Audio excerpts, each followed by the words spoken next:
మీ అందరికి తెలిసే ఉంటది, మనమైతే హైదరాబాద్ కు వచ్చినాం. హైదరాబాద్ కు వచ్చినా సరే మన డేస్ అయితే కంటిన్యూ అవుతాయి without going to gym. How to became day 61. నమస్తే అందరికి. ఇక ఇదే మన రూమ్. మనమైతే మార్నింగ్ లేచేసినాం. చలో ఇక మన వర్కౌట్ అయితే షురూ చేసేద్దాం. ఇక దగ్గరలో గ్రౌండ్ ఉందంటే ఇక నేను మనోడైతే వెళ్ళిపోయినాం గ్రౌండ్ కి సీదా మన బుల్లెట్ వేసుకొని. ఇక గ్రౌండ్ కి వచ్చిన ఇక తెలుసు కదా, ఫస్ట్ అయితే వాకింగ్ చేసేసిన 1 కిలోమీటర్ దాకా. ఇక ఆ తర్వాత మన 1 కిలోమీటర్ రన్నింగ్ అయితే మనం కంప్లీట్ చేసుకున్నాం. 1 కిలోమీటర్ రన్నింగ్ వచ్చేసి 4 minutes 17 seconds లో మనమైతే కంప్లీట్ చేసుకున్నాం. ఇక ఆ తర్వాత గ్రౌండ్ లో మనమైతే పుల్అప్స్ కంప్లీట్ చేసుకున్నాం 3 sets. ఇక ఆ తర్వాత మనమైతే రూమ్ కి వెళ్ళిపోయినాం. ఇక మన వర్కౌట్ వచ్చేసి రూమ్ లోనే చేసుకుంటాం ఇప్పటి నుంచి.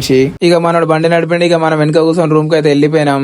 ఈ రోజు షోల్డర్ వర్కౌట్ ఉండే. ఫస్ట్ మనం చేసినాం లాటర్ రైజెస్ 3 sets ఫెయిలియర్ దాకా. ఆ తర్వాత ఫ్రంట్ రైజెస్ చేసిన 3 sets ఫెయిలియర్ దాకా హిట్ చేసిన ఇది కూడా. ఆ తర్వాత ఫేస్ పుల్ చేసిన 3 sets ఫెయిలియర్ దాకా హిట్ చేసిన ఇది కూడా. మంచిగా కాన్సన్ట్రేషన్ తోని మన షోల్డర్ మీద వెయిట్ పడేటట్టు. ఆ తర్వాత షోల్డర్ ప్రెస్ కొట్టిన ఇది కూడా 3 sets ఫెయిలియర్ దాకా హిట్ చేసేసిన. చూసారు కదా ఫ్రెండ్స్, ఈ విధంగా అయితే కొట్టేసేయాలా. ఇక మన వర్కౌట్ కథం పట్టి చేసుకుని కేపీఎన్ వైన్ ఉండే. ఇక మన సరుకులు తెచ్చుకోవాలా కదా. ఇక లెంకి మొత్తానికి అయితే సరుకులు అయితే తీసేసుకున్నాం. ఇక మళ్ళా రేపటి వీడియోలో కలుద్దాం. ఇక ఉంటాం మళ్ళా, బాయ్. కర్మయోగమే జన్మంతా, ధర్మక్షేత్రమే బ్రతుకంతా.